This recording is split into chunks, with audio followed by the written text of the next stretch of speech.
वलीद अपनी शर्ट उतार कर शीशे के सामने बैठकर कर्टन से अपने जख्म साफ करने लग गया था। हर निकलने वाले कांच के साथ उसके मुंह से ये काम भी निकलती थी, पर वो अपनी आवाज को दबाने की बहुत कोशिश कर रहा था। हुरैन की आंखें बंद थी, पर जाग रही थी। वलीद की कराहत हर टुकड़े को निकालते वक्त तस्फिया हुरैन को सुनाई दे रही थी, पर वो कोई भी रिएक्ट नहीं कर रही थी। वलीद ने गीले तौलिए से अपना बर्फ साफ करने की कोशिश की थी, और कितनी कोशिश के बावजूद भी उसके जख्मों पर इससे ट्यूब नहीं लग रही थी। इसने वो ट्यूब साइड टेबल पर रख दी थी और अपनी साइड पर इस तरह लेट गया था, बना शर्ट के। आज हुरैन का चेहरा दूसरी तरफ था। इतने महीने बाद हुरैन की आवाज सुनी थी। आज किसने अपनी बेबी डॉल को वापस इस दुनिया से निकाल दिया था, उसे ही पता था। ये अजियत के दिन किस तरह से गुजारे थे। कितनी बार हुरैन ने खुद को नुकसान पहुंचाने की कोशिश की थी, कितनी बार इसने अपने हाथ जख्मी किए थे। डॉक्टर मीना ने सच कहा था, हुरैन को मेडिकल से ज्यादा अपनों की जरूरत है। अंकित गैर थे। पिछले महीनों की बातों में ही कब वलीद को नींद आ गई थी, मुझसे पता ही नहीं चला था। वलीद के सो जाने के कुछ वक्त बाद ही हुरैन ने अपनी आंखें खोली थी। जब उसकी आंखें वलीद की कमर पर पड़ी थी तो वो उठकर उसकी साइड पर चली गई थी, और इसने वो ट्यूब वलीद के जख्मों पर लगाना शुरू कर दी थी। बहुत आहिस्ता से ट्यूब लगाने के कुछ देर तक वो उसे और उसके जख्मों को देख रही थी। वापस ट्यूब वहीं रखकर वो उस कमरे से बाहर चली गई थी। जब रूम का दरवाजा बंद हो गया था तब वलीद की आंखें खुल गई थी। तुम वापस आ गई हो गई। क्या कुछ नहीं क्या तुम्हारे साथ मैंने, और तुम फिर भी मेरे जख्मों पर मलहम लगा रही थी। वलीद जल्दी से उठ गया था और इसी वक्त उसकी नजर तकिए पर पड़ी थी जो उसके मानसून से तर था। बेसाख्ता उसकी नजरें हुरैन के तकिए की तरफ गई थी। वो भी भीगा हुआ था। इसका हाथ उसके चेहरे पर गया जो अभी भी भीगा हुआ था। वो इतनी खामोशी से रो रहा था कि उसे पता नहीं चला था। वलीद हुरैन के पीछे रूम से बाहर चला गया था। बना शर्ट पहने हवेली की तमाम लाइट्स बंद थी। मदन सी रोशनियां जल रही थी। हुरैन बच्चों के रूम में जाते हुए नजर आ गई थी। इसी रूम में मेहरनसा सो गई थी बच्चों के साथ। हुरैन बच्चों के पास बिस्तर पर बैठ गई थी। माँ बहुत बुरी है। आंख पर हाथ उठा दिया। पहली बार। माँ बहुत बुरी है ना अविश, तुम कभी किसी की माँ नहीं बनोगी। माँ आपके काबिल नहीं है। हुरैन ने दोनों के सर पर बूसा दिया था। इससे पहले उसके आंसू बच्चों के चेहरों पर गिर जाते। वो मुंह फेर कर रूम से चली गई थी। वो जैसे ही बच्चों के रूम से बाहर आई थी, वलीद जल्दी से दीवार के साथ लगकर छप गया था। उसकी कमर लग जाने से इसे बहुत तकलीफ हुई थी। उस वक्त उसने मुंह बंद कर लिया था। हुरैन बच्चों के रूम के आगे चलने लग गई थी और इस रूम के बाहर रख गई थी जो हुरैन ने वलीद से मांगा था। जब सब बहुत अच्छा था और इसने वलीद से जब ये रूम मांगा था तो एक वादा भी लिया था कि वलीद वो की इजाजत के बगैर इस रूम में कभी नहीं रह और इस रूम में सबका दाखिला ममनू था। वलीद शाह की तरफ से सिर्फ और सिर्फ हुरैन आती थी, जाती थी इस कमरे में। अच्छा बेबी डोल करना क्या है, खाली कमरे का। हाँ दीद हब्बी ये एक राज है। हाँ दीद वाइफी वलीद शाह से कोई राज ज्यादा देर तक नहीं छुप सकता। अफुफो एंजल वादा करो इस रूम में तब तक नहीं आओ जब तक मैं परमिशन न दे दूं। अच्छा बाबा वादा। वलीद किसी रूम के बाहर एक खूबसूरत याद में खो गया था जिस रूम में अभी हुरैन गई थी। बहुत सोचने के बाद वलीद ने दरवाजा खोल दिया था। रूम का। हुरैन ने रूम की लाइट ऑन कर दी थी। पूरा रूम रोशनियों से जगमगा रहा था। हर जगह खिलौने, कार्टून, वायर पेपर पेंटिंग। बच्चों की रूम के सेंटर में एक छोटा सा बेबी बेड था और सामने वाल पर पेंट से बड़े बड़े लफ्जों में एक नाम लिखा हुआ था, हबीब शाह। वलीद रूम में दाखिल हो गया था। दरमियान में बैठी थी हुरैन जो बहुत छोटे छोटे कपड़े अपने सीने से लगाए हो रही थी। एवं सूरी बच्चे माँ के सामने। माँ तुम्हें बचा ना सकी बेटा, तुम्हारी माँ कुछ ना कर पाई तुम्हारे लिए बेटा। वलीद के पांव वही रख गए थे। उसे समझ आ गई थी ये किसका रूम है। वलीद के नाम पुकारने से हुरैन चुप हो गई थी। वलीद ने आगे बढ़कर वो के कंधे पर हाथ रखना चाहा तो हुरैन ने हाथ झटक दिया था। हुरैन बस एक मौका दो, बस एक। मैं तुम्हारे सारे दर्द खुद पर ले लूंगा, प्लीज एक बार माफ कर दो बेबी डोल। वलीद जैसे ही हुरैन के पास बैठा था और वहां से उठ गई थी। मैं अपना दर्द तुम्हें दे पाती सिर्फ कुछ पल के लिए, और फिर तुम्हें पता चलता कितनी तकलीफ में हूं, कितना दर्द दिया तुमने मुझे।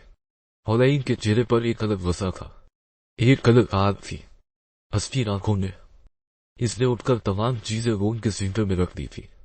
बच्चों वाले खिलौने बेड पर पड़ी हुई कार्टून शेयर, कार्टून वाले पर्दे, वॉल पर लगे तमाम फोटो फ्रेम्स जिनमें एक छोटी सी फैमिली की तस्वीर थी। सब खिलौनों को वो सेंटर में फेंक कर तोड़ने लगी थी। सब कर्टन्स खींच कर तोड़ दिए थे उसने, और हर टूटी बिखरी चीज को उठाकर इसी जगह रूम के सेंटर में रख दिया था। वलीद अपनी जगह से हल ही नहीं पाया था।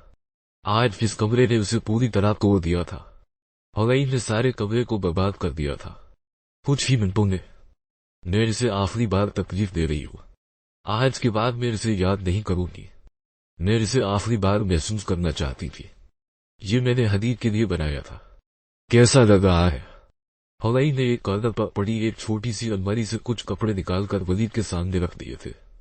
वलीद ने जल्दी से इन सब कपड़ों को देखकर अपने सीने लगा दिया था। बेबी डॉल, तुमने ये सब कब क्या था? ये कपड़े कब बनाए थे?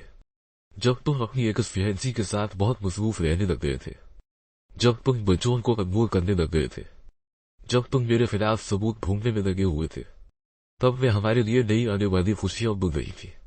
तुम्हारी चाह थी हम फिर से पेरेंट्स बने जब कभी तुम या कोई और कहता था बच्चों को कि मामा बाबा में से सबसे ज्यादा प्यार किससे है। अविश और आशी दोनों मेरा नाम लेते थे और तुम हंस देते थे, पर तुम्हारी आंखों में एक दर्द होता था।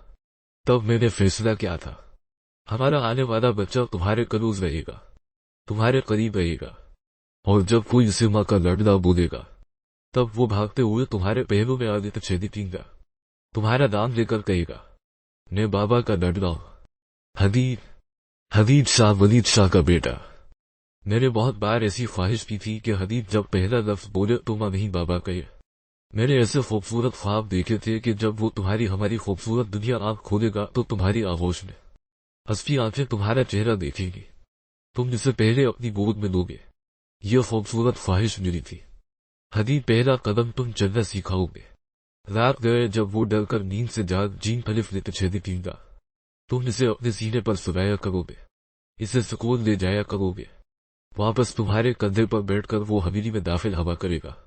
पर मेरा हदीद कितना बद नसीब निकला, जिस बाप के लिए वो इस दुनिया में आ रहा था, जिस बाप को उसने प्यार देना था, असली इसी बाप ने असली दुनिया छीन ली।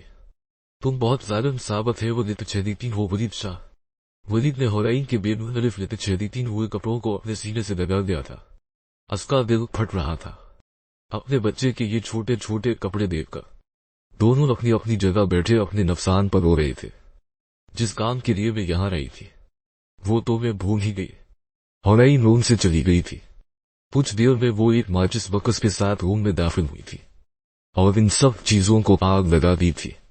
वलीद ने और मजबूती से इन कपड़ों को अपने सीने से लगा दिया था, पर हौलैन ने बड़ी बेदर्दी से उन कपड़ों को वलीद से छीनकर उस जलती आग में डाल दिया था। तुम इसे मार चुके हो, अब वो वापस नहीं आने वाला। देखते ही देखते सब चीजों को आग लग गई थी। वो खत्म नहीं हुआ, तुमने हमारा रिश्ता सब खत्म हो गया है। हौलैन रोते हुए उस रूम से बाहर भाग गई थी। वलीद बहुत डर गया था। उसने भी इसी रफ्तार से बाहर का रुख किया था। जल्दी काम करो, आग बहुत फैल गई है। हमजा के चलाने पर सब दर्द और मुलाजिम और तेजी से पानी फेंकने लगे थे। बच्चों को रोक नहीं रखना।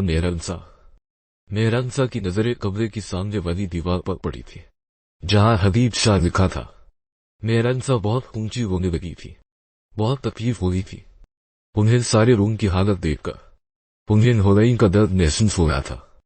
जाओ कमरे में मेहरानसा, मैं वलीद को कभी माफ नहीं करूंगी। वजात शाह आज सब खड़े थे। इस कमरे की छोटी जली हुई चीजें आज उन्हें भी कहीं दिल में दर्द दे रही थी। मैं आपको भी कभी माफ नहीं करूंगी। आप भी उतने बड़े मुजरिम हैं जितना कि वलीद और हदीद। वजात साहब बहुत हैरान हो गए थे अपनी बीवी की उनके सामने इतनी ऊंची आवाज में उनकी बेइज्जती पर। एक लफ्ज नहीं बजा। कितने गुनाह किए आपने और अपने बेटों से करवा दिए। अपनी इज्जत के लिए दोनों बेटों की जिंदगियां बर्बाद कर दी आपने। डर नहीं लगता अल्लाह से? अल्लाह बड़ा इंसाफ करने वाला है। और क्या कहा था? वलीद को मैं संभाल दूंगा। तू जाइए, तू गया है। आपका बेटा वलीद शाह मर रहा है। आपका बेटा घट घट कर जाइए संभालिए उसे जाकर। वजाहत साहब की नजरें सिर्फ अपनी बीवी पर थी, जहां कोई मोहब्बत या रज़ा नहीं, सिर्फ नफरत थी। वजाहत साहब बना कुछ कहे चले गए थे वहां से। हुरैन मेरी बात सुनो। वलीद हुरैन के पीछे पीछे कमरे में दाखिल हुआ था। हाथ मत लगा मुझे, तुमने इतना गंदा तो कर दिया है। अब तुम क्या चाहते हो? तुमने सच कहा था, तुमने मुझे किसी काबिल नहीं छोड़ा, ना मैं किसी की मां रही, ना बीवी। तुमने सच में मुझे अपनी वकील बना दिया वलीद शाह। वो ने वसे से फिर से अपने जख्म कुरीदने शुरू कर दिए थे। मुझे माफ कर दो हो गई। आज वलीद का रोना भरी हुई सुर्ख आंखें भी हो गई, पर असरअंदाज नहीं हो गई थी। तुमने मुझे माफ किया था, तुमने मेरी एक सुनी थी, तुम्हें बहुत मजा आ रहा था मुझे बर्बाद करने में, मेरी तस्वीर करने में। पर जब तुम वो सब करने में मसरूफ थे, तब पता है मुझे कैसा लगा था। मुझे अजियत मिल रही थी, मेरे दिल में दर्द हो रहा था। तुम मुझे फिजिकली डैमेज कर रहे थे, पर जख्मी मेरी रूह हो रही थी। मैं दर्द में थी, तकलीफ हो रही थी। मैं कौन सा किसी की मुस्तरीज थी? मुझे क्या पता था किसी मर्द की नफरत जब किसी औरत के जिस्म तक पहुंच जाए तो तकलीफ सिर्फ जिस्म को नहीं, रूह को भी मिलती है। मुझे तब पता चला जब तुम मेरी तस्वीर करने में मसरूफ थे। हुरैन बना सास राम छोटी ईद बोल रही थी। आज वो इस रात की हर तकलीफ को अपने अंदर से बाहर निकालना चाहती थी। वलीद के मंजर धंधला गए थे। इसकी भरी आंखें वो की हर बात पर छलक रही थी और फिर से भर रही थी। बस कहो मुझे मुस्तरीस, पर मुझे बताओ ये जो नाम औरतों को हमने दिए हैं, क्या ये नाम उनकी खुशी से मिले थे? और वलीद साहब, मतलब क्या है इन नामों के? मुझे नहीं पता, क्योंकि मुझे किसी ने कहा नहीं था। मजबूरियों में घरी हुई मजबूर औरत, या अपनी मर्जी से अपना आप किसी के सामने रख देने वाली औरत। हुरैन वलीद की तरफ बढ़ी तो वो पीछे हो गया था। क्यों डर रहे हो? मैं तुम्हें गंदा नहीं कर रही। मैं दूर खड़ी होकर पूछ लेती हूँ, मुझे मतलब बताओ। वलीद ने सर झका दिया था तो हुरैन पीछे हो गई थी। तुम मेरे शोहर थे। एक बार अगर तुम मुझसे अपने हुकूक के लिए बुलाते तो मैं कभी तुम्हें मना न करती। तुम मेरी जिंदगी थे, मेरा प्यार थे। पर इस तरह से तस्वीर। वलीद ने अपने हाथों से अपना चेहरा साफ करके फिर से कदम बढ़ाए थे हुरैन की तरफ। बस ये मौका बेबी दो, मैं सब ठीक कर दूंगा। सब ठीक कर दोगे? ये ठीक कर दोगे? होर ने अपनी शर्ट से बाजू से के कपड़े फाड़ दिए थे। वलीद ने अपना चेहरा पीछे कर दिया था। जब कभी प्यार से मेरी तरफ देखते थे, तुम्हारी नजरें मुझे मेरे वजूद को निहारती थी, सराहती थी। तब मुझे तुम्हारी नजरों में अपना वजूद खूबसूरत नजर आता था। मुझे लगता था मैं कितनी खूबसूरत हूं, पर अब मैं खुद को पहचान नहीं पा रही। ये मैं नहीं हूं। हुरैन ड्रेसिंग टेबल के बड़े से शीशे में खुद को देख रही थी। मुझे अपने ही वजूद से नफरत हो रही है। मैं मेरे सामने खड़ी इस मरी हुई लड़की को कभी देखना नहीं चाहती। हुरैन ने पास पड़ी चीज, वजनी चीज को उस शीशे पर मारकर तोड़ दिया था। टुकड़े पूरे कमरे में बिखर गए थे। पास मत आना। तुम्हें कितनी बार कहूं तुम्हें? ओके चंदा नहीं आता पास। तुम वहीं रख जाओ, पांव पर कांच छप जाएंगे। मैं अभी। हुरैन उन्हें कांच के टुकड़े पर चलकर वलीद के पास गई थी। बीबी दो पांव हटाओ प्लीज। वलीद झक गया था, पर हुरैन ने उस कांच के टुकड़े से पांव नहीं हटाया था। दर्द हाँ दर्द हुआ था। इस रात जब तुम मुझे बर्बाद करने में मसरूफ थे, मुझ पर मेरे वजूद लगे निशाना तुम्हें क्या नहीं बता रहे थे। उस रात को कितना दर्द हो रहा था, और पता सबसे ज्यादा दर्द कब हुआ था? जब तुम अपनी हैवानियत में हमारे बच्चे को नुकसान पहुंचा चुके थे। हमारे नहीं, मेरे बच्चे को। पर इस वक्त, इस रात को तुम्हारी आंखों में जो सुकून मैंने देखा था मुझे बर्बाद करने के बाद, तुम्हारे इस सुकून ने मुझे बहुत दर्द दिया था। मेरी ममता को तुमने वह दर्द दिया था। मैं गलत था। मैंने तुम पर, अपने प्यार पर शक किया था, इल्जाम लगाया था। बुरी तुम नहीं, बुरा मैं था। मैं हाथ जोड़कर माफी मांगता हूं तुमसे। वलीद शाह सर झुकाए हुए अच्छे नहीं लगते। आप बहुत बड़े मर्द हैं। मर्द रोते हुए अच्छे नहीं लगते। पर माफी मांगने से तुम अगर वापसी के रास्ते खोलने का कह रहे हो, पर अब मेरे पास तुम्हें देने को कुछ नहीं रहा। मेरा जिस्म भी नहीं, क्योंकि वलीद शाह, मेरे जिस वजूद पर तुम मरते थे, सराहते थे, अब वो खूबसूरत औरत को तुमने अपनी बदसूरत वकील बना दिया है। तुम अब मुझे अपनी वकील भी नहीं बना सकते। मेरा ये जख्मों और निशानात से भरा वजूद तुम्हें और परिसर नहीं दे सकता। हौलैन उन्हें कांच के टुकड़ों पर बैठकर ज़ारोख्तार रोने लगी थी। उसे पता नहीं चला था कब वलीद उसके पास आकर बैठ गया था। तब उसने अपना सर वलीद के कंधे पर रख दिया था। उसे पता था तो इतना, आज किसी इंसान के कई मजानम को वो उसके सामने दिला रही थी। उसके कंधे पर सर रखकर, तुम सूरत नहीं वो बेबी, तुम बहुत खूबसूरत हो, तुम कोई रखी नहीं बीवी हो मेरी। अब और कुछ मत बोलना, मेरा दिल फट जीन पलिफ लेते चली तीनदा। वलीद ने रोते हुए उसे अपने सीने से लगा गया था। हौलैन के हाथ जब उसकी कमर पर उसके जख्मों पर लगे थे तो बहुत तकलीफ हुई थी, पर वो चुप था। असली तकलीफ उस तकलीफ से ज्यादा नहीं थी जो उसने अपनी बीवी को दी थी। जहां हौलैन अपने नसीब पर रो रही थी, वह वलीद शाह खुद पर अपने कैर पर रो रहा था। बीबी बोल कैसे सब ठीक होगा, मुझे बताओ, मैं सब करने को तैयार हूं, बस एक बार बोल कर देखो, मुझे आजाद कर दो तुमसे, इस रिश्ते से। मुझे नहीं रहना तुम्हारे साथ अब, मैं तुम्हें कभी माफ नहीं कर सकती। वलीद के हाथ वही गिर गए थे। इसे सब बातों की उम्मीद थी पर इस बात की नहीं।